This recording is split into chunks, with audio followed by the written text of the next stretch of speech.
അന്നത്തെ കാലത്തും നമുക്കെല്ലാം അവൈലബിൾ ആയിരിക്കണം. കാരണം നിങ്ങളുടെ ജനറേഷൻ എന്ന് വെച്ചാൽ അത്ര ഡെവലപ്ഡ് ഒന്നുമല്ല. പക്ഷെ നിങ്ങൾ എല്ലാവരും അത് കീപ്പ് ചെയ്യുന്നുണ്ട്. അത് മമ്മീനെ എങ്ങനെ ബിസിനസ്സിൽ ഹെൽപ്പ് ചെയ്തു? ബിസിനസ്സിൽ ഹെൽപ്പ് ചെയ്തെന്ന് വെച്ചിട്ടുണ്ടെങ്കിൽ നമുക്ക് ഇങ്ങനത്തെ ടേസ്റ്റുള്ള കാരണം കൊണ്ട് നമ്മൾ ഇങ്ങനത്തെ സാധനങ്ങൾക്ക് വേണ്ടിയിട്ട് നമ്മൾ പുറത്ത് പോകാറ പതിവ്. കാരണം ബാംഗ്ലൂര് പിന്നെ വല്ലപ്പോഴും ചെന്നൈയിൽ കിട്ടുന്ന അങ്ങനെ നമ്മൾ പോയി കളക്ട് ചെയ്യാറ പതിവ്.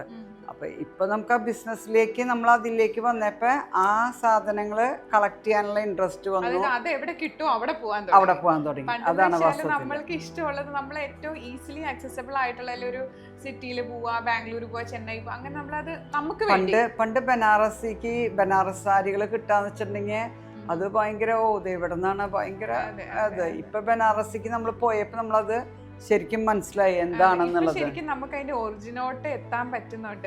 അത് തന്നെയാണ് ഒരു പരിധിവരെ കസ്റ്റമേഴ്സും പറയുന്നത്. ഇവിടെ വരുമ്പോ എന്ന് വെച്ചാൽ എല്ലാ ഷോപ്സിലും ഒരുപാട് കളക്ഷൻ ഉണ്ടെങ്കിൽ ഇവിടെ ഭയങ്കര ഹാൻഡ് പിക്ഡ് ആണ്.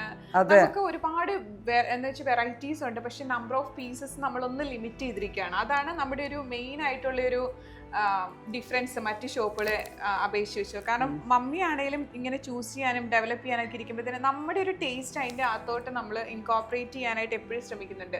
അത് കസ്റ്റമേഴ്സിന് ഭയങ്കര ഇഷ്ടമാണ്. ഇപ്പം നമുക്ക് ഈ അടുത്ത് തന്നെ മിലൻ, എൻ്റെ ഒരു കസിൻ്റെ വൈഫ്, ആള് സൗത്ത് ആഫ്രിക്കയിലാണ്. ആള് വെച്ചിട്ടുണ്ടെങ്കിൽ ആള് കുറേ കാലമായിട്ട് സൗത്ത് ആഫ്രിക്കയിലുള്ള ഒരാളാണ്. ഇവിടുത്തെ നമ്മളുടെ ടേസ്റ്റുകളും ഇപ്പോഴത്തെ ഫാഷൻസൊന്നും അധികം അറിയില്ല. അവർ മുഴുവൻ വെസ്റ്റേൺ ഡ്രസ്സുകൾ ധരിക്കുന്ന ആൾക്കാരാണ്. അപ്പോൾ അവർ വന്നിട്ട് പറയുന്നു, അവർക്ക് ഭയങ്കര വിഷമമായിട്ട് പറയുന്നു, അവർ വലിയൊരു ഷോപ്പിൽ പോയിട്ട് 2.5 lakhs-നൊക്കെയുള്ള സാധനം പർച്ചേസ് നടത്തി. അത് കഴിഞ്ഞിട്ടാണ് അവർ നമ്മളുടെ അപ്പൊ അവര് ഭയങ്കര ഡിസപ്പോയിന്റഡ് ആയി. അവര് പറയോ, ഓ സീന എന്താ എന്നോട് പറയാങ്ങിത്, ഞങ്ങൾക്ക് വേണ്ട സാധനങ്ങൾ മുഴുവൻ ഇവിടെയുണ്ട്, വെറുതെ ഞങ്ങൾ അവിടേക്ക് പോയിട്ട് മറ്റുള്ള വലിയ ഷോപ്പുകളിൽ പല ഇത് പറയും. നമ്മളുടെ ഷോപ്പിൽ ഇപ്പൊ ഞാൻ പറഞ്ഞുതരാം, 100 പേരാ വരണമെന്ന് വെച്ചിട്ടുണ്ടെങ്കിൽ വലിയ ഷോപ്പുകളിൽ ചിലപ്പോൾ 1,00,000 പേര് വരുന്നുണ്ടാവും.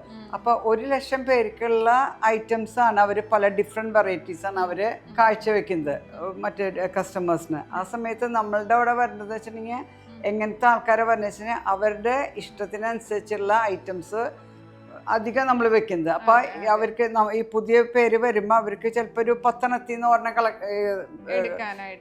ചിലപ്പോ മറ്റു ഷോപ്പുകളിൽ ഇപ്പൊ ഒരു 10 അവർ മാറ്റി വെച്ചിട്ട് എടുക്കുന്ന 1-2 ആയിരിക്കും ചിലപ്പോ നമ്മൾ ഇവിടെ. ആ രീതിയിലാണ്. അതെ, നമ്മുടെ ഇവിടെ ഹാൻഡ് പിക്ഡ് ആണ്, കുറച്ചും കൂടിയും ടേസ്റ്റ് ഉള്ള സാധനങ്ങളാണ്. അപ്പൊ അതിന്റെ വ്യത്യാസം. അതെ. പിന്നെ ഇപ്പൊ മമ്മിക്ക് ഇപ്പൊ വർക്ക് ചെയ്ത് തുടങ്ങി എന്ന് വെച്ചാൽ ഇപ്പൊ നമ്മള് ബിസിനസ് റൺ ചെയ്ത് തുടങ്ങി കഴിഞ്ഞപ്പോഴത്തേനും ആ ഒരു ലൈഫും അതിനു മുമ്പുള്ള ലൈഫും തമ്മിലൊന്ന് കമ്പയർ ചെയ്യാവോ? ഇപ്പം ഇതില്ലായിരുന്നു, മമ്മിയുടെ ലൈഫ് എങ്ങനെയാകുമായിരുന്നു?